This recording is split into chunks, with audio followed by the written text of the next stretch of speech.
Y bueno, vamos al primer libro de Reyes, capítulo 17. Va a ser la historia que he elegido como base y quiero aclarar que esta historia la podemos ver, o no la historia, sino el principio que aprenderemos de forma explícita y de forma implícita en muchas ocasiones de la Biblia. Entonces es solamente de forma ilustrativa, ¿verdad? Pero yo siempre les he dicho, insisto, y perdón que sea tan insistente, pero es que hay demasiada manipulación, y por eso lo repito muy seguido, que siempre que se nos enseña algo partiendo de lo implícito, tiene que ser confirmado de forma explícita, porque si no caemos en alegorías, y de las alegorías mucha gente hace manipulaciones, o pasajes del Antiguo Testamento escritos cuando estaban bajo la ley, ¿verdad?, que charlatanes utilizan para manipular sin poder justificar con pasajes del Nuevo Testamento. Por ejemplo, estamos empezando el año y hay muchas congregaciones donde, a ver, y tienes que dar, además de tu diezmo y ofrenda, tu primicia, ¿no?, porque es el principio del año, y se van a pasajes del Antiguo Testamento para tratar de sostener enseñanzas que no pueden fundamentar con el Nuevo Testamento. Entonces tenemos que tener muchísimo cuidado y ser como los creyentes de Berea, que cuando les predicaban la palabra iban a las Escrituras, que es nuestra máxima fuente de autoridad que Dios nos deja, justamente para que nadie llegue y Dios me dijo, y tuve una visión y un sueño. Y yo sí creo que Dios habla a través de otras formas, aclaro, no soy escéptico en cuanto a esto, al contrario, creo más de lo que puedas imaginar, pero nunca ninguna de esas formas va a estar por encima de la palabra de Dios. Siempre he dicho, no es el tema de hoy, pero vale la pena recordarlo, no importa quién lo dijo, qué pasó cuando lo dijo, dónde lo dijo, lo que importa es lo que la persona dijo. Y si lo que la persona dice es contrario a lo que la Biblia dice, con el perdón de la persona, sea quien sea, por encima de la Biblia nada, por encima de Dios nadie.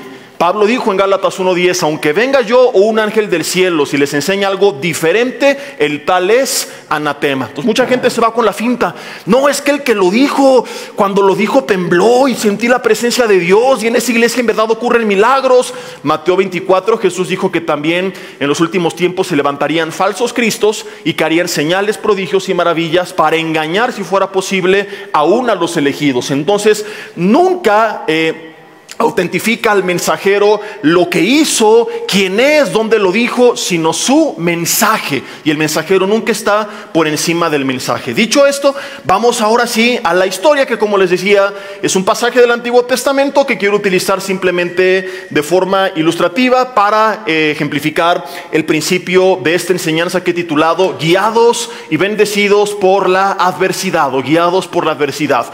¿Por qué, si hemos hecho las cosas bien, todos nos hemos preguntado, Dios permite que enfrentemos tantas adversidades? ¿Por qué, si tú empezaste el año buscando al Señor, lo terminaste en oración, en santidad, vienen tribulaciones, vienen adversidades, y de repente las cosas no salen como tú esperabas? Viniste a la tarde de oración, esperabas que Dios obrara de forma milagrosa, le empezaste a buscar, pediste su dirección, ayunaste, oraste, creías que la familia, el negocio, la salud empezaría a marchar, y de repente nos encontramos con muchos casos en la Biblia de gente que hizo las cosas bien y que las cosas no funcionaron como ellos esperaban, y entonces muchos, engañados por Satanás, vuelven atrás pensando, quizá es que ya no merezco otra oportunidad de Dios, le fallé tanto que lo decepcioné, quizá es porque me ha abandonado, quizá es porque ni siquiera existe, ha sido una ilusión de mi mente, pero he estado solo en todo este tiempo, o quizá es porque ya no me ama más. No es cierto, no es cierto, no es cierto. Él sigue estando ahí contigo, y muchas veces no nos damos cuenta que esa adversidad que aparentemente está obrando para mal, cumple lo que dice Romanos 8:28, que los que aman a Dios, todas las cosas, no dice las buenas, dice todas, le ayudan para bien. Pero si nosotros no insistimos y no persistimos, no viviremos para experimentarlo. Nos quedaremos tan cerca de la promesa de Dios y no habremos descubierto cuál era el propósito de esa adversidad, que tenía como objeto el llevarnos justamente a esa etapa, o esa tierra, a esa promesa que Dios tenía para nosotros. Elías, en el primer libro de los Reyes, capítulo 17, Está en un contexto donde viene delante de Acab, le advierte que por una palabra de parte de Dios no llovería sobre la tierra durante muchos años. Vinieron 3 años y medio de sequedad, una gran crisis sobre la tierra. Y entonces Dios le habla en el versículo 2 y le dice que se aparte de ahí y que se vaya al oriente, al arroyo de Querit, que está frente al Jordán. Versículo 4 dice: beberás del arroyo y yo he mandado a los cuervos que te den allí de comer. La Biblia dice en el versículo 5 que Elías fue e hizo, y quiero que esto siguiente lo lean conmigo, 1, 2, 3, conforme a la palabra de Jehová. Hasta ahí. Elías actuó conforme a la voluntad de Dios. Es simplemente un hombre que nos representa cuando nosotros hemos escuchado la voz de Dios y hemos hecho la voz de Dios. Y dices, bueno, ya fui a donde Dios me dijo, ya hice lo que Dios me dijo que tenía que hacer, ¿verdad? Ya empecé el año, pastor, y dejé mi cigarrote, ¿verdad? Y ya tengo 24 horas que no me embriago, y ya dejé este pecado que estaba mal, y voy a hacer la voluntad de Dios. Empezamos el año siempre con las ganas de hacer la voluntad de Dios. Hay 2 lugares que se llenan en los primeros días de enero: las iglesias y los gimnasios. Pero por ahí de junio ya muchas veces la gente que comenzó no insiste, no persevera. Entonces empezamos con este anhelo, y por eso comparto este mensaje, porque muchos piensan que voy a buscar a Dios y todo va a ser color de rosa, y quiero que veamos lo que a veces sucede a pesar de que estamos haciendo la voluntad de Dios. Dice el versículo 6 que los cuervos le traían pan y carne por la mañana y pan y carne por la tarde, y bebía del arroyo. ¡Qué envidia la de Elías! ¿Te imaginas? En un arroyo en tiempos de sequía, bebiendo agua, y los cuervos te llevan tu carnita asada. ¿Te lo imaginas? ¿Y qué terminó? 3/4, por favor, al señor cuervo, y ahora quiero arrachera, ahora quiero un New York. Yo no sé qué carne le llevan, pero imagínate, Dios se la mandaba. El sabor que tenía esa carne no se compara a la que tus compadres hacen en la carne asada.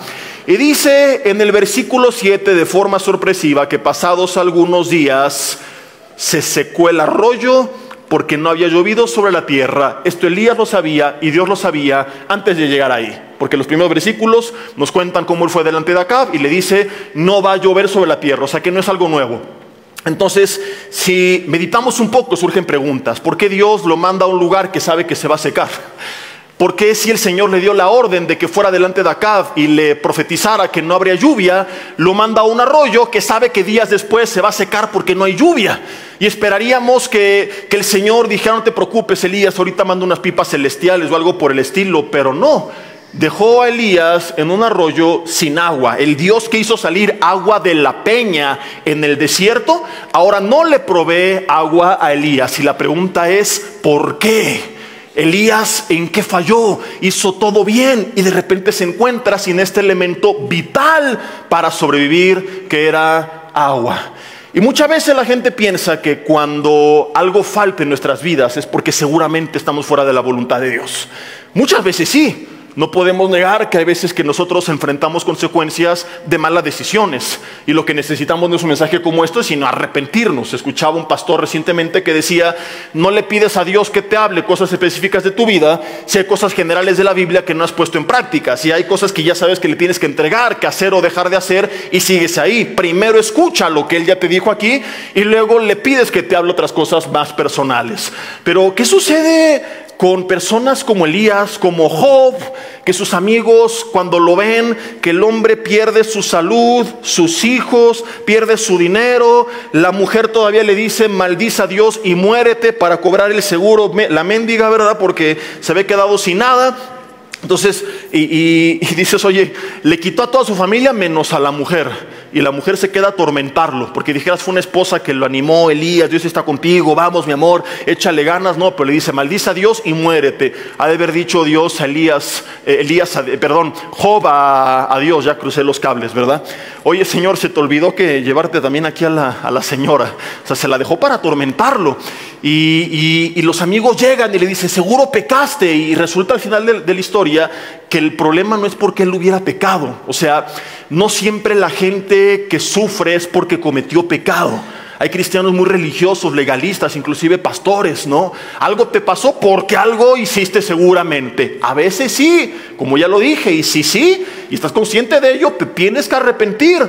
Pero si no, y en tu corazón dices, bueno, sí tengo luchas, porque ninguno es perfecto, pero vivo una vida íntegra, buscando la voluntad de Dios. Cuando fallo me duele y me arrepiento y sigo adelante, y el arroyo se secó, las cosas no salieron como yo esperaba, no está avanzando como yo suponía que debía avanzar. Y la pregunta es, ¿por qué Dios permite que se seque el arroyo en nuestras vidas, a pesar de que hemos hecho su voluntad?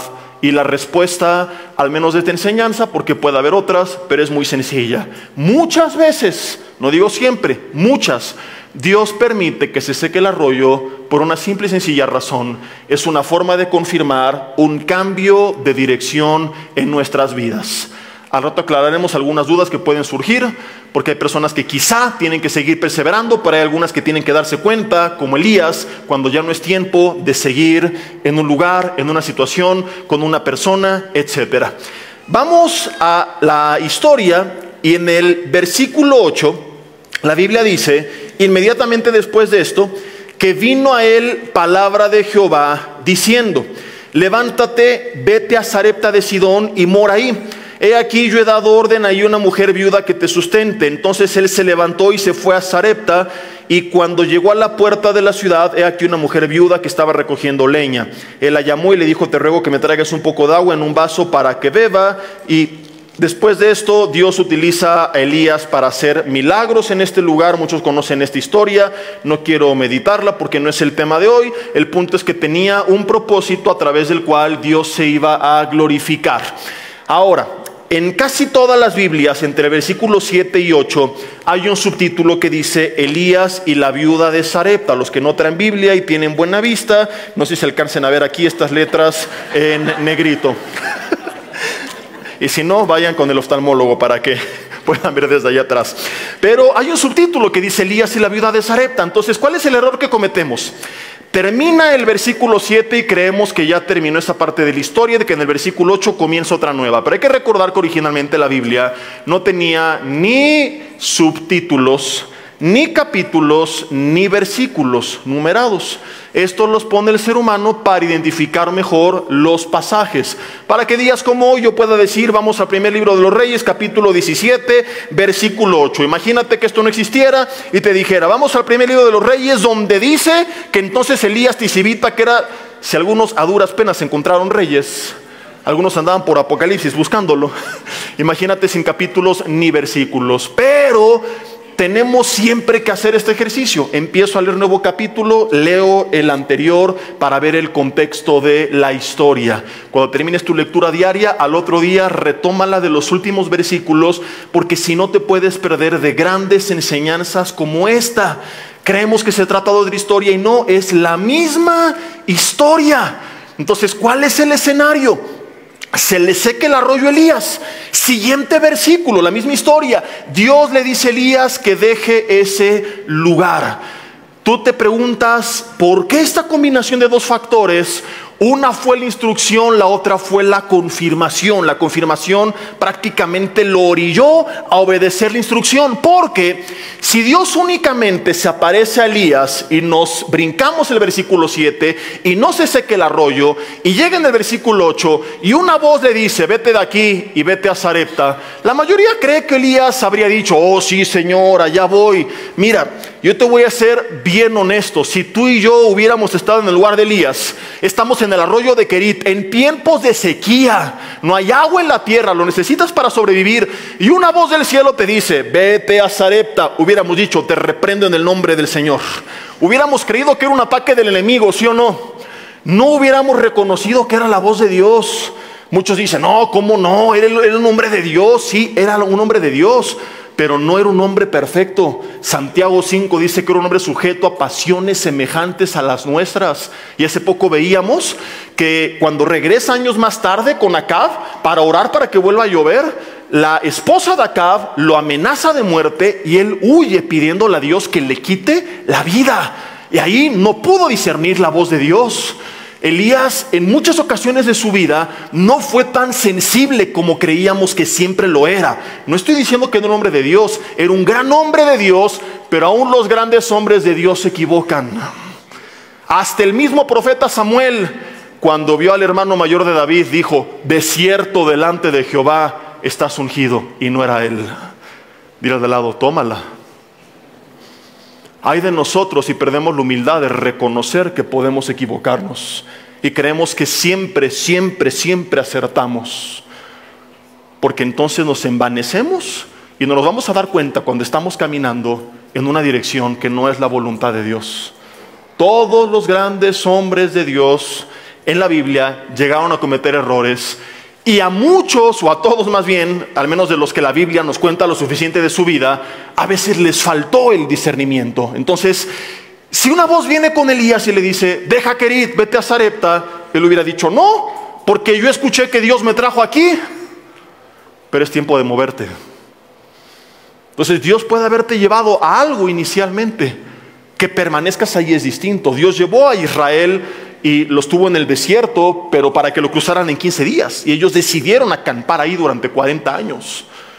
Fueron sensibles en la primera instrucción de Dios llevándolos al desierto, pero no fueron sensibles en la siguiente instrucción, que era: crúzalo para entrar a Canaán. Entonces hay gente que comienza a caminar en la voluntad de Dios, escuchó la voz de Dios, pero quizás se confía, deja de buscar con esa intensidad y entonces deja de escuchar la voz de Dios, y de repente ya están fuera totalmente de su propósito. Empezaron bien, pero a la mitad se empezaron a perder en medio del desierto. Entonces Dios dice muy sencillo: se seque el arroyo y te doy la instrucción. No hay de otra, compadre. Se seque el arroyo y viene la confirmación. Fue una manera de orillar a Elías a dejar el arroyo de Querit, porque si no, es muy probable que no se hubiera movido. Porque el ser humano, y te lo voy a demostrar con un pasaje claro de no una, sino de miles de personas en el Nuevo Testamento. Te dije, lo implícito se confirma con lo explícito. Nuevo Testamento con el Antiguo Testamento, con enseñanzas del Nuevo Testamento, para no caer en alegorías raras. El ser humano, cuando está cómodo, por más hombre de Dios que sea, no se mueve. Entonces a veces Dios viene a sacudir nuestra comodidad para hacernos ver lo que no estábamos viendo. Elías se hubiera quedado ahí. ¿Crees que estoy equivocado? Bueno, años más tarde Jesús prepara un grupo de discípulos durante 3 años y medio y les dice: van a predicar mi palabra en Jerusalén, Judea, Samaria y hasta el último de la tierra. Primeros capítulos del libro de los Hechos, ellos están tan cómodos predicando en Jerusalén, donde Dios hace milagros y multitudes y multitudes y multitudes se añaden, que pregúntame quién fue el primer valiente que fue a Samaria, su ciudad vecina. El primero que llegó a predicar fue Felipe. No era ni uno de los discípulos, ni fue enviado por los discípulos. Llegó ahí obligado por la persecución en contra de los judíos. Entonces ahí empieza a predicar.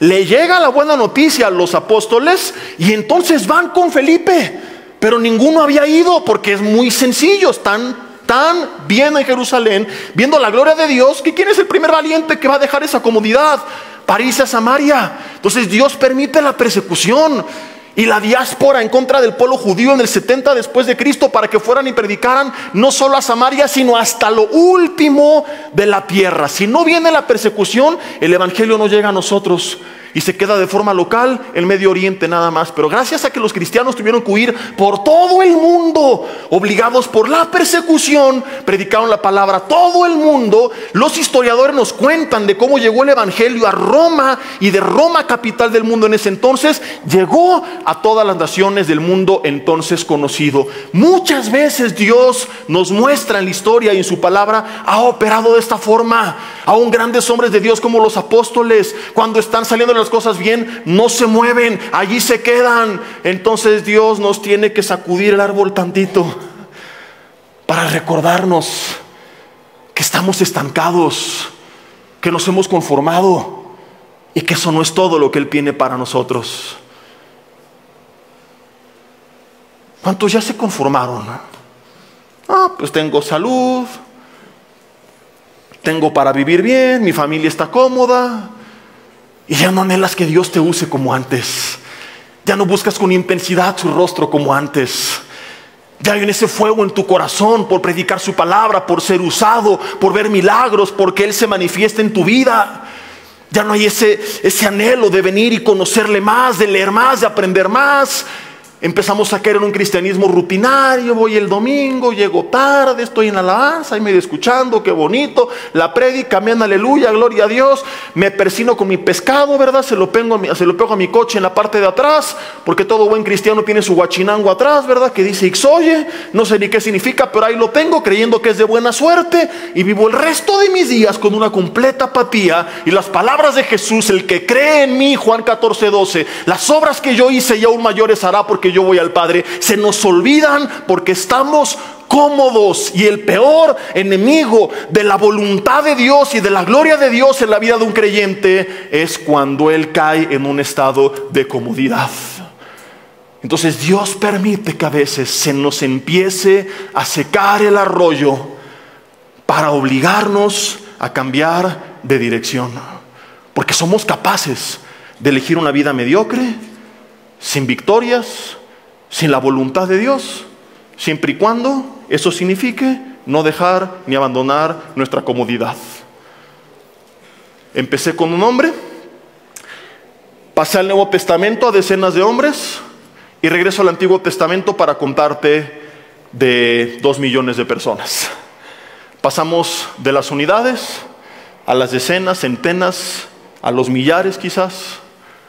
Y nos encontramos que sale de Egipto 600,000 hombres.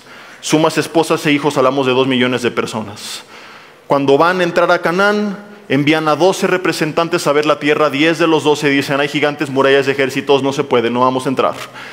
La gente le cree a esos espías y se quedan 40 años dando vueltas en el desierto. Entendemos que esto fue el conflicto inicial, pero hay una pregunta que yo siempre me he hecho y me tengo que quedar con la duda. ¿Qué hubiera pasado si en algún punto de esos 40 años ellos se arrepienten y le piden a Dios una segunda oportunidad? Si le dicen: Dios, perdónanos por haber dudado, por favor, danos la oportunidad, y caen de rodillas los 2 millones de personas clamando al cielo y empiezan a buscar el favor de Dios y la misericordia de Dios. Señor, fuimos tercos, necios, rebeldes, pero concédenos otra oportunidad, queremos tomar Canaán. Me tengo que quedar con la duda porque ni siquiera lo intentaron. Está por demás decirte lo que creo que hubiera pasado, que creo que Dios se las hubiera dado. Es especulación. Me tengo que quedar con la duda porque ni siquiera lo intentaron. ¿Y por qué no lo intentaron? Porque eligieron lo que llamo la comodidad, entre comillas, del desierto. Pues, ¿para qué tomamos Canaán? Porque sí, fluye leche y miel, está bonito, pero implica pelear, arriesgar la vida, batallas. Aquí la nube en el día nos protege del sol y el fuego en la noche nos da calor. Hay pan, hay agua y nuestro vestido y calzado no envejece. Y confundieron el conformismo con el contentamiento. No son primos hermanos. Cristiano tiene que estar contento, pero inconforme. Parece como una contradicción de términos. Siempre contento con lo que tengo, dice la Biblia. Sé mis costumbres sin avaricia, contento con lo que tienes ahora, pero siempre diciéndole: Señor, quiero más de ti. Quiero conocerte más, quiero aprender más, quiero buscarte más, quiero que me uses más, quiero vivir más en santidad, quiero pasar más tiempo contigo. Y de repente, sobre pretexto de que estoy contento, me vuelvo también un cristiano conforme y dejo de pelear la buena batalla de la fe. Y me conformo con dar vueltas y vueltas y vueltas y vueltas en el desierto. Eligieron la comodidad del desierto y por eso no tomaron la tierra de Canaán. El libro de los Jueces cuenta una historia similar. Entran a la tierra de Canaán años después al mando de Josué, toman parte del territorio. Josué, al final del capítulo de Josué, les dice: ahí les encargo, antes de que se muera, ahí les encargo las ciudades que quedan. Y el libro de los Jueces nos cuenta de decenas de ciudades, primeros 2 o 3 capítulos, que no conquistaron, sino que los hicieron tributarios. ¿Para qué los matamos, peleamos, nos desgastamos? Mejor que trabajen para nosotros, que nos paguen impuestos. Y esa misma gente que no conquistaron, sí, se ahorraron la batalla, pero después se les rebelan y son las que los dominan una y otra vez en el libro de los Jueces. ¿Y cuántas veces nos ha pasado esta? Nuestra comodidad nos termina incomodando. Ciertas áreas de nuestras vidas donde en vez de avanzar más y seguir buscando del Señor y seguir creciendo en el Señor, de repente nos sentimos cómodos y bueno, pues mi familia está bien y ya no oras por ellos. Y mis finanzas están bien, entonces ya no pides la dirección de Dios para seguir innovando, para seguir creciendo.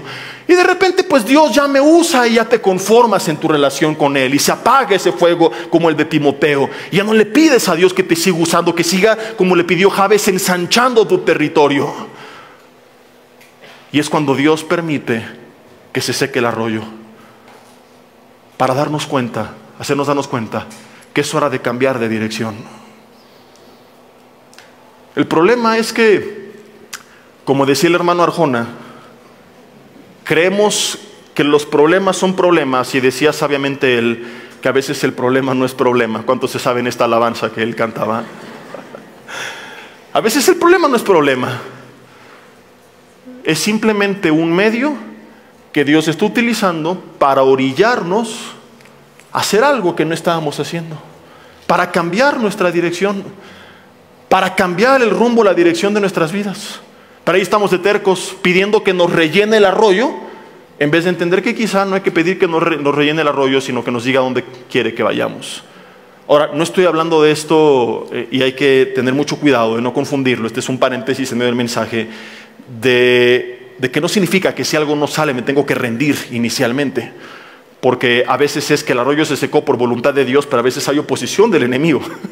Entonces, si el pueblo de Israel hubiera desmayado a la vuelta número 12 de las 13 que tenía que dar a Jericó, pues porque no pasa nada, se hubieran perdido de la vuelta número 13 donde las murallas cayeron. Mucha gente cree que son 7 vueltas, pero no, nada más para que no me vean raro como hereje. Una vuelta primero 6 días, 7 vueltas, y el último día 6 más 7, 13. Entonces, hasta la vuelta número 13 cayó. Entonces, hay veces que sí, tenemos que perseverar y perseverar y perseverar. Y ahí es donde entra lo importante de caminar en santidad y en oración. Si podemos añadir momentos de ayuno para poder discernir y diferenciar una cosa de la otra, y cuando tengo que perseverar y seguir luchando y seguirlo intentando, y cuando ya estoy de terco en contra de algo que ya no es la voluntad de Dios. ¿Me explico? Porque tampoco quiero que te confundas. No, pues sí, empezó un negocio, pastor, y ya van 6 días de enero, bueno, 5 apenas, y no funciona, creo que mañana cierro. No, espérate tantito. Hay estadísticas que te pueden ayudar a entender cómo van a ser los primeros años de un negocio. Entonces, si ya pasaste por esas estadísticas y ya estás en el año 4, 5, 6 y ni las moscas entran, ¿verdad? Ahí hasta a ti te sabe fea la comida que preparas, suponiendo que fuera de comida, pues bueno, ya es señal de que no es por ahí, que hay que hacer otra cosa. Pero tampoco te confundas y renuncies de inmediato. Un día un joven me dijo, ¿no? Le gustaba una chava cristiana y ya estaban en edad. Dice, no, yo creo que no es de Dios, porque ya le intenté contactar, pero no me hizo caso. Le digo, ¿cuántas veces la has buscado? No, pues una. Y se puso sus moños, hace del rogar, ¿verdad? Le dije, persevera. Ahora, si ya le mandaste mensajes, le enviaste cartas, le diste like al menos a 256 fotos suyas, le mandaste flores y se las dio al perro para que se las comiera, ¿verdad? Te bloqueó, pues bueno, ya es señal de que no es por ahí, ¿no? Algunos perseverando de repente se han dado cuenta que sí era de Dios, mientras que otros también han insistido necia y tercamente, como algún día me pasó con un joven que tenía 5 años, no es broma, intentando que una niña le dijera que sí. Ella le dijo no sé cuántas veces que no y que no y que no. Le dije, te vas a perder de la que Dios tiene para ti por estar ahí de terco. Lo vi a los 5 años y le dije, ¿te acuerdas lo que te dije 5 años atrás? Y le dije, has perdido tiempo de tu vida. Le dije, ya ubícate, ya cambia tu dirección. Si secó el arroyo, no es por ahí. Alza tus ojos y mira, la cosecha está lista, esfuérzate y sé valiente. ¿Alguna hermana por ahí estará madura? No era por ahí, pero él insistía a fuerzas. Entonces por eso no me voy a rendir, pero tampoco voy a ser terco. Y es caminar en oración, en comunión con Dios, para que como Elías, la señal junto con la indicación, se seque el arroyo y Dios le dijo que se fuera. Van las dos de la mano. Entonces no es solamente guiarme por las señales, porque entonces puedo cometer errores de que si el enemigo se opuso a algo, renuncié y Dios quería que perseverara. Pero si yo estoy caminando en comunión con Dios, en intimidad con Dios, en la palabra de Dios, voy a darme cuenta de inmediato cuando de repente una señal se juntó con la indicación y me doy cuenta de que es tiempo de cambiar de dirección. que no me tengo que frustrar ni amargar y por qué las cosas no funcionaron, sino que quizá Dios está utilizando el método que utilizó con Elías. Yo te he contado por qué llegué a esta ciudad, porque llegué a finales de un diciembre. Vamos a hacer cuentas. Si actualmente tengo 28 años, le voy a decir hace cuánto llegué, hace 22 años. No, solo puedo decirles que ya llevo más del 50% de mi vida en esta ciudad. Ya soy toluco de corazón, excepto que no le voy al Toluca. Fuera de eso, tengo todo lo que tiene que tener un toluco para ser toluco, ¿verdad? Hace 22 años. ¿Y por qué llegamos aquí? Vivíamos en Mérida. No soy de Mérida. Y tengo muchos amigos de allá, ¿verdad? Pero siempre le dije, Dios, guárdame los 3 años que viví allá de no hablar con el acento yucateco. Y yo no sé qué hubiera pasado si no se nos seque el arroyo, porque yo en esta ciudad conocí al Señor, conocí a mi esposa, en esta ciudad le empecé a servir. Yo allá probablemente si hubiera seguido con mis amigos y todo me hubiera desviado, no lo sé. Quizá Dios me pudo haber tocado allá y estaría pastoreando en Mérida, predicando en una iglesia yucateca hoy por la mañana y diciéndole, Mare, hermano, arrepiéntete. Porque si no te arrepientes, va a venir el diablo y te va a romper los dientes, bomba, ¿no? O algo por el estilo. Algo así serán mis mensajes. No sé qué hubiera pasado, pero no lo quisiera descubrir. Solo sé que le doy gracias a Dios porque nos trajo aquí y aquí le conocí. No estoy seguro si esto hubiera pasado allá. Y llegué aquí porque se nos secó el arroyo. Vino una crisis económica a casa de mis padres. Empezamos a salir adelante. Vino un huracán. Entonces a mi papá se le presenta la oportunidad de regresar, le ofrecen trabajo aquí en Toluca y regresamos porque la señal junto con la voz nos orillaron. Si hubiéramos estado bien en Mérida, ¿tú crees que él hubiera aceptado venir aquí? Jamás. Entonces en su momento era, ¿y por qué, Señor, pasó esto? Y yo no entendía y me enojaba, pero hoy volteo para atrás y digo, Dios, gracias por esa crisis. Gracias por ese huracán que nos despedazó, pero necesitábamos que nos despedazaran. Necesitábamos literalmente una buena sacudida, porque si no, no hubiéramos cambiado de dirección. La comodidad a veces nos obliga a que Dios nos tenga que incomodar para que cuando Él nos hable sepamos que Él nos está hablando. Te quiero contar un par de casos de hermanos para que tú te des cuenta cómo esto es tan recurrente. A lo mejor Dios está operando en tu vida y ni cuenta te has dado. Y lo hago porque a lo mejor es la historia de Elías y dices, bueno, pues qué fácil decir esto de Elías. A él los cuervos le llevaban comida, a mí mi esposo ni a los tacos me lleva, ¿no? Entonces, que tú veas que no es algo exclusivo de Elías. Hubo una familia que conocí cuando predicaba en una iglesia que ya no existe de Vida Nueva, en Cuautitlán, Izcalli. No, perdón, no era Izcalli, era en Lomas Verdes. Izcalli todavía existe y la ha bendecido mucho el Señor. Y hubo un tiempo que me tocaba cada domingo predicar en una iglesia diferente, cuando no estaba de pastor local. Y hubo una familia que se dedicaba a fabricar muebles. Y cada que iba, platicábamos y orábamos. Recuerdo que una vez prediqué de la prueba de fuego, se acercaron, me dijeron, Jesse, así nos sentimos, hemos intentado de todo, nada. Ya tomamos consejería, buscamos a Dios, ayunamos, oramos, nos ungieron con aceite, con aguarrás, con gasolina, nos prendieron fuego, nada. Nada funcionaba. Entonces se ven obligados a cambiarse de ciudad para aceptar un trabajo en Acapulco. Y resulta que lo que empiezan a hacer tampoco funcionaba como esperaban. Y yo los conocí, te puedo dar testimonio de que ellos, en verdad, como Elías, estaban haciendo la voluntad de Dios y amaban a Dios. Y eran cristianos de años. En Acapulco empiezan a discipular una persona que se entera que eran de Vida Nueva. Oye, conozco yo al doctor Alducin, imagino que traen buena enseñanza, denos un estudio. Ok, empiezan a dar un estudio en casa. Y se empieza a añadir gente, empieza a crecer y se cambian a otro lugar. Me acuerdo que yo fui alguna vez donde se reunían en un salón de fiestas infantiles al rayo del sol con una lona.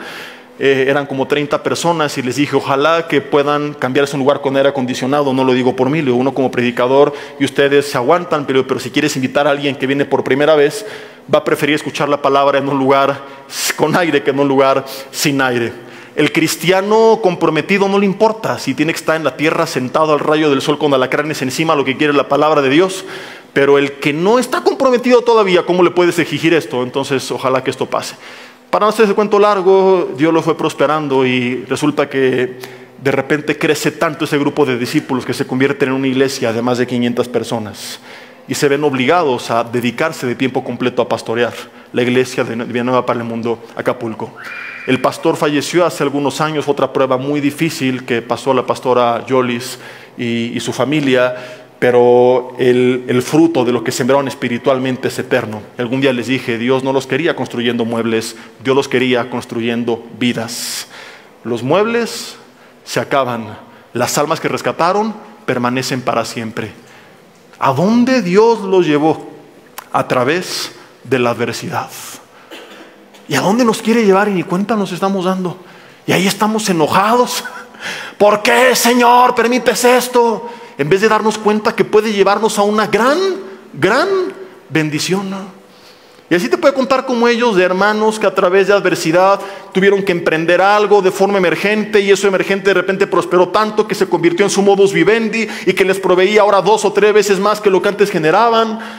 Historias me sobrarían de gente que en la pandemia perdió su empleo, empezaron otras cosas y de repente prosperaron más y ahora tienen más tiempo para su familia. Y todos estos son vivos ejemplos de Isaías 55, que dice que sus pensamientos y sus caminos son más grandes y más altos que los nuestros. Y a veces estamos y no entiendo, Señor. ¿Cómo vas a entender a Dios? Así estaba Job. Y Señor, y Dios le dijo, ¿qué quieres platicar? Platiquemos. ¿Dónde estabas tú cuando yo fundaba los cimientos de la tierra y hacía esto, aquello y lo otro? Y le empieza a cuestionar, y en medio de esas preguntas resulta que años después se descubren muchas cosas que hoy la ciencia confirma que el ser humano desconocía. Y Job, después de todo esto, queda anonadado y dice, no, pues nada más andaba aquí de bocón, Señor. Entonces no trates de entender a Dios, solo ámalo. Los que ya están casados no les va a costar trabajo, porque eso lo haces con tu esposa muy seguido. Hay días del mes donde no tienes que tratar de entenderla, ¿cierto o falso? Por el bien de su vida digan falso.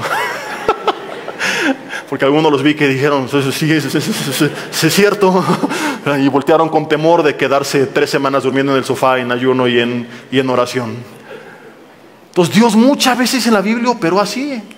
David, al ser perseguido, se va a Adulam, se le juntan 400 hombres afligidos, endeudados y amargados, que más tarde se convierten en sus valientes en su ejército. Pablo, a través de la adversidad, tiene que apelar a su derecho como ciudadano romano para ir a un juicio delante del César, porque estaba prisionero y pasa por varios juicios y nada.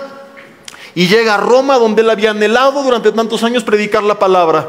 La palabra llegó a la casa del César, le predicó al mismo César, según el testimonio que Dios le dio cuando él estaba en el libro de los Hechos en medio de estos juicios. Le dice, es necesario que comparezcas delante de César, no temas, una noche que iba a naufragar. No he terminado contigo, te falta predicarle a ese hombre. ¿A dónde llegó a través de la persecución? José, sus hermanos lo venden. 13 años de no entender nada hasta que se convierte en el máximo gobernante sobre la faz del planeta Tierra después de Faraón en Egipto. Le da su anillo real con el cual podía emitir cualquier orden y sellarle en su nombre. 7 años después, o sea 20 después de haber sido vendido, sus hermanos se postran ante él. Él, en vez de humillarlos, los manda a llamar a su casa y les provee a toda su familia. Si José no es vendido, hubieran pasado quizá 20 años sin pruebas, pero Israel se hubiera muerto de hambre. Entonces, a la luz de la eternidad, a veces pasan cosas durante años que temporalmente no entendemos, pero Dios siempre tiene un propósito. Nabucodonosor lo perdió todo para volver en sí y reconocer a Dios como el hijo pródigo. Entonces, no te preguntes, ¿por qué, Señor, estoy pasando esto? Pregúntale, ¿para qué lo estoy pasando? No llegues enojado, ¿por qué perdí el trabajo? ¿Por qué, Señor, no tengo empleo? ¿Por qué mi negocio no prospera? A lo mejor te quiere un tiempo con más tiempo porque estabas tan saturado de trabajo que no te dabas cuenta que si no lo perdías ibas a perder la vida, ibas a perder tu familia, ibas a perder tus hijos, ibas a perder tu matrimonio, estabas perdiendo tu relación con Dios. Y ese tiempo en pausa es para que ahora te dediques a buscarlo y a restaurar lo que estaba mal. O tu salud. Estabas tan estresado, tan ajetreado que estabas al borde de un paro cardíaco. ¿Y de qué te hubiera servido un año más de prosperidad si perdías la vida en ese entonces? Y Dios a veces nos orilla Yo no soy Dios para decirte cuál es el propósito, pero conozco a Dios para saber que hay un propósito y que si tú lo buscas en oración, Él te lo va a mostrar. Él te va a guiar. Él te va a decir cuál fue el propósito. En las finanzas, en la salud. Hay personas quizá que están pasando por tiempos difíciles y creemos que Dios tiene el poder de sanar. Oraremos para que lo haga, pero a lo mejor es una sacudida para hacerte ver, hijo, ojo, tu cuerpo es el templo del Espíritu, no el basurero municipal. Y no se trata de la apariencia, se trata de tu salud, que tu vida está en peligro, que eres candidato a diabetes, hipertensión o un infarto. Y Dios nos orilla. Yo recuerdo hace algunos años que me rompí el menisco de esta rodilla, como toda la gente le echamos la culpa a la rodilla. Me tiré a la basura, subí demasiado de peso, le pedí a Dios que me sanara la rodilla y adivinen qué pasó. Con mi rodilla izquierda me empezó a doler la derecha también. Le dije, bueno, Señor, si no me sana la izquierda, déjame la derecha bien, pero... Y Dios me orilló con eso a cambiar mis hábitos de vida. Me dijeron, o te operamos, y yo no quería, o empiezas a nadar, a hacer ejercicio, a fortalecer tus piernas. Lo empecé a hacer, he tenido altibajos. Ahorita después de estas cenas, tengo algunos kilitos que bajar, como la mayoría, ¿verdad? Pero te puedo decir que a diferencia de antes, que hace 7, 8 años no podía cargar a mi hija porque me dolía la rodilla, ahora que pesa 3 veces más la puedo cargar sin ningún problema. A diferencia de antes, que tenía cuidado de no practicar deportes de impacto, practico muchas horas a la semana deportes que implican girar mi rodilla y sin ningún problema. Y hoy le doy gracias a Dios porque quizás si lo hubiera sanado no me hubiera dado cuenta de lo mal que estaba llevando muchos hábitos en mi vida. Entonces ese problema me orilló a tener que cambiar sí o sí algunos malos hábitos. No nos enojemos con Dios. Démosle gracias, Señor, si no es tu voluntad, llévatelo. No acepto nada que no venga de parte de ti, pero si es tu voluntad, muéstrame por qué lo estás permitiendo.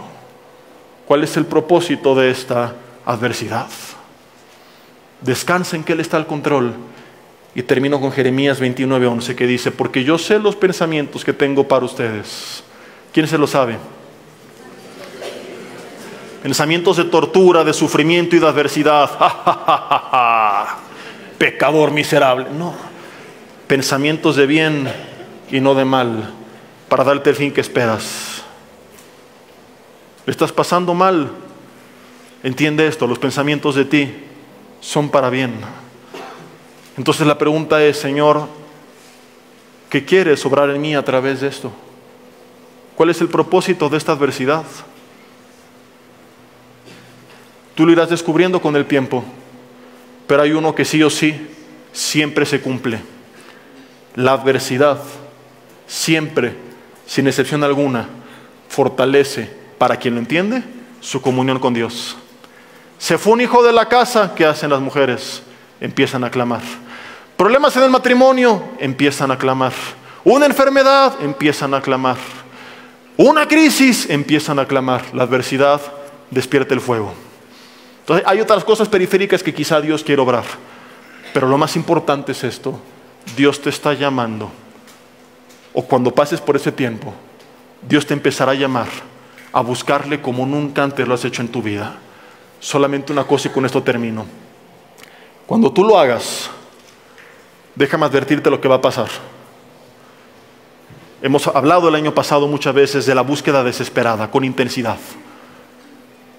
Dios va a empezar a hablar a tu vida va a empezar a ser transformada, tendrás visión y dirección y por ende las cosas naturalmente con el paso del tiempo te empezarán a salir bien. Empezarás a ver la mano de Dios, la gloria de Dios, el poder de Dios, el favor de Dios en tu vida y empezarás a avanzar en cada una de las áreas de tu vida, en otras más rápido que en otras, pero empezarás a avanzar. Y lo que quiero advertirte es esto, porque si fuera de estos predicadores de la prosperidad, podría ser de todo esto un mensaje panchero y podría terminar así: y vas a ver la gloria de Dios y la mano de Dios y su bendición, y este es el año que Él te va a prosperar. ¿Cuántos lo creen? ¡Aleluya! ¡Oh, radabada! ¡Oh, rabadabaduy! Estarían, ¿sí o no? Y muchos son tan emocionalistas que hasta ni caerían que que estoy haciendo una parodia. Ah, sí, recibo, no. Sí, todo esto va a pasar. Y cuando suceda, mi mensaje es el que Dios le dio a Israel cuando lo sacó de Egipto.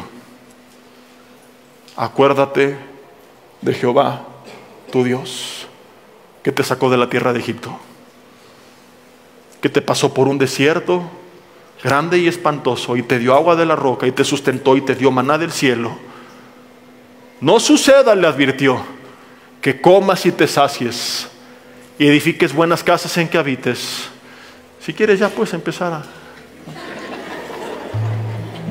Ya subiste, ya empiezan. Y que digas, mi fuerza y el poder de mi mano hizo esto.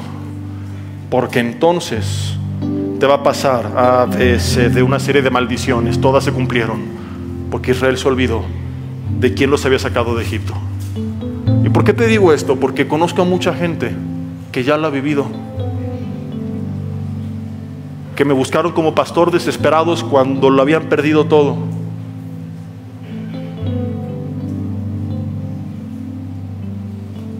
Que estuve ahí para ver cuando Dios lo restituyó. Hay testimonios que me duelen profundamente, porque sé de personas que el Señor de la nada levantó, y que una vez levantados se envanecieron y se olvidaron de Él, que se creyeron merecedores de las bendiciones de Dios y se fueron apartando lentamente de Él. Algunos entendieron y volvieron, otros siguen navegando lejos de casa. Entonces no cometas el ciclo del libro de los Jueces: adversidad, clamor, bendición, apatía. Apatía, adversidad, clamor, bendición, apatía. El pueblo que no conoce su historia está destinado a repetirla. Y esto es lo que ha hecho toda la vida el pueblo de Dios. ¿Le va bien? Se aparta de Dios. Se aparta de Dios, le va mal. Le va mal, clama a Dios. Clama a Dios, le va bien. Dice por ahí un dicho, que malos tiempos crean hombres fuertes. Hombres fuertes crean buenos tiempos. Buenos tiempos crean hombres débiles. Y se repite el ciclo. Hombres débiles crean malos tiempos. Malos tiempos crean hombres fuertes. Y digo, qué estupidez del ser humano de estar en este círculo vicioso. ¿Por qué no perseverar buscando a Dios con la misma intensidad que cuando estábamos en el suelo? ¿Por qué no perseverar como si no tuviéramos nada, aun cuando aparentemente lo tenemos todo? Clamar como si fuéramos los peores enfermos, aun cuando estemos sanos. Buscar su bendición como si estuviéramos en la miseria, aun cuando somos prósperos. Orar por nuestra familia como si estuviera perdida, aun si todos son salvos. Pedir que nos usara como si no nos estuviera usando, aun cuando vemos su poder en nuestras vidas. Y entonces seguir creciendo y creciendo y creciendo y creciendo. Jerusalén, Judea, Samaria, hasta lo último de la tierra. Ese es el ciclo de Dios. No un ciclo que se repite, sino que se extiende, como el universo, que ve en expansión y que no tiene límite. Y que así sea su gloria, su favor, su bendición, su presencia en nuestras vidas. Y que si hoy nos hemos conformado, y que a lo mejor tú dices, yo estoy en el momento en el que Elías estaba en Kerit, todo está a todo dar, salgas de ese conformismo y lo empieces a buscar con esa intensidad, como si tu arroyo estuviera seco. Y si tu arroyo ya está seco, vuélvete a Él. Y cuando pase todo lo que te advertí que va a pasar para bien, no te olvides de Él, porque volverás al mismo punto de inicio. Platicaba apenas con mi hermano hace unas semanas de un hermano que conocemos en común y que me tocó tratarlo como pastor cuando estaba muy mal, y que de repente pasó lo que te dije que pasó muchas veces. Creció en todo, se apartó. Y le dije, ¿cómo va? Porque él sí tiene contacto con él, yo no. Y hay gente que nomás no entiende no seas uno de ellos. No seas como el caballo, como el mulo, dice Proverbios, sin entendimiento. O no sé si es Salmos, pero lee todos Salmos y Proverbios hasta que lo encuentres, ahí va a estar. Que han de ser sujetados con cabestro y con freno, porque si no, no se acercan a ti. O sea, termino con esto ahora sí. No hay necesidad de que el ciclo se repita una y otra vez. Dice Dios, no seas como el caballo, como el mulo. ¿Por qué otra vez pasar por el mismo y otra vez y otra vez? Si puedes entenderlo y permanecer en él. Te invito ahí en tu lugar a que cierres tus ojos y le digas: Señor, te doy gracias por tu palabra en esta tarde. Señor, si mi arroyo está lleno de agua y eso me hizo caer en comodidad, perdóname. Te confieso mi apatía espiritual y me vuelvo a ti. Si he estado cómodo dando vueltas en el desierto, porque aquí hay sombra, sol, pan, agua, provisión, no me quiero conformar. Estoy tan contento y dile gracias, Dios, por todas tus bendiciones, pero no me quiero conformar. Quiero buscarte, Señor, con tal intensidad como si no tuviera nada. Dile: perdóname si he caído en esta apatía espiritual, y no es necesario ser sacudido para recapacitar y para seguir siendo sensible a tu dirección. Si el arroyo ya se ha secado, dile: Dios, perdón si me he quejado, si te he reclamado, si me he enojado. Dile gracias, porque estás en medio de esto, y lo que sea que esté sobrando va a ser para bien. Dios, en el nombre de Jesús te pedimos que toda adversidad que no venga de ti sea eliminada de nuestras vidas en el nombre de Jesús. Pero todo aquello que tú permitiste por una razón, muéstranos cuál es el propósito. Si hay un propósito, Señor, de tenernos en cama, si algo quieres que meditemos en esos tiempos de reposo, si hay un propósito por el cual sin trabajo tenemos más tiempo, que lo podamos utilizar no para deprimirnos y amargarnos y autoconmiserarnos, sino para buscarte con intensidad, y ahí tú cumple con el propósito por el cual nos quisiste aislar. Te lo dice alguien cuya vida fue transformada en un tiempo de aislamiento, un año de soledad que dediqué a buscar a Dios como nunca antes lo había hecho, y fue uno de los mejores años de mi vida. No dejes que Satanás te engañe, búscale con intensidad. Levanta tus manos en señal de rendición y dile: Señor, aquí está mi vida, te la entrego toda a ti. Voy a buscarte con intensidad. Seré el principal de mis propósitos este año, esté bien o mal. Reconozco cuánto te necesito y que separado de ti absolutamente nada puedo hacer, Señor. Dios, muéstrame qué quieres que haga o que deje de hacer. ¿Qué cosas en mi vida tú quieres cambiar? Si hay cosas en mis hábitos, en mi carácter, formas de hablar, de tratar a los demás, en mi relación contigo, Señor, sacúdeme y haz todo lo que tengas que hacer. Yo no quiero vivir en la comodidad del desierto. Yo quiero, Señor, tomar la tierra de Canaán, que tú cumplas tu propósito en mi vida. Señor, que podamos ser lo suficientemente sensibles como Elías para reconocer tu voz y detectar cuando una señal es una adversidad del enemigo, a cuando algo tú lo estás permitiendo o mandando para cambiar nuestra dirección. Mentiría si orara y dijera: Señor, que sea para todos un año lleno de riqueza y de pura salud y puras cosas buenas. Probablemente algunos pasarán adversidades, y oro, Señor, para que en medio de ellas tú te reveles a sus vidas, para que en medio de ellas tú traigas un despertar espiritual, que aquellos que están apagados sean encendidos por tu Espíritu, Señor, y si es necesario una sacudida para despertar, que así sea hecho. Que tú le des fuerza a aquellos que han de pasar tiempos complicados este año, y que puedan estar seguros de una cosa, Señor: que tú estarás con ellos y que tú estarás obrando tu buena, agradable y perfecta voluntad. Señor, que toda enfermedad, pobreza, adversidad, oposición, amenaza, que no viene de ti sea eliminada en el nombre de Jesús en este momento. Pero todo aquello, Señor, que tú has permitido, porque tienes un propósito, como lo tuviste con Job, como lo tuviste con Pablo, con ese aguijón de la carne. Señor, que podamos permanecer humildes en ti y no apartarnos, y descubrir cuál es, y que tu poder se perfeccione en la debilidad, y que esa debilidad externa, Señor, haga que seamos más fuertes por dentro. Que así sea hecho, Señor, te lo pedimos en el nombre de Cristo Jesús, y te damos gracias porque tú nos amas y tus pensamientos son de bien, y en tus manos estamos seguros. Amén y amén. Y así será. ¿Lo crees? Amén.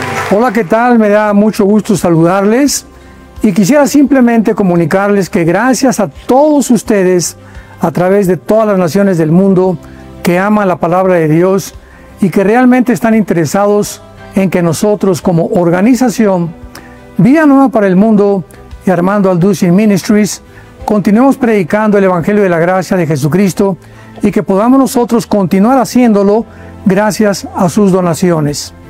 Este año cumplimos 46 años de ministerio, 46 años donde hemos predicado, hemos enseñado, hemos tenido seminarios y de diferentes formas de estudios bíblicos alrededor del mundo, y hemos pensado y considerado de una forma fiel el Evangelio de la sana doctrina de Jesucristo. Nosotros, con todas estas donaciones, tenemos que sostener pastores, misioneros, obras, equipos de televisión, y aún continuamos buscando la manera de poder elevar este ministerio. Hasta este momento quiero que ustedes estén enterados que no tenemos una sola propiedad como organización, y así hemos trabajado durante 46 años porque le damos la importancia a la evangelización, a las misiones y también a los hombres de Dios para levantar más pastores. Le damos las gracias y que pueda Dios con su gracia tocar sus corazones y que puedan ustedes invertir en un terreno donde es fructífero, porque creemos que ha producido bastante buen fruto para la gloria de Dios. Gracias, muchas gracias por sus aportaciones y por las donaciones que sabemos ustedes continuarán haciendo para que podamos continuar siendo fieles en la predicación del Evangelio de la gracia de Dios. Que Dios les bendiga.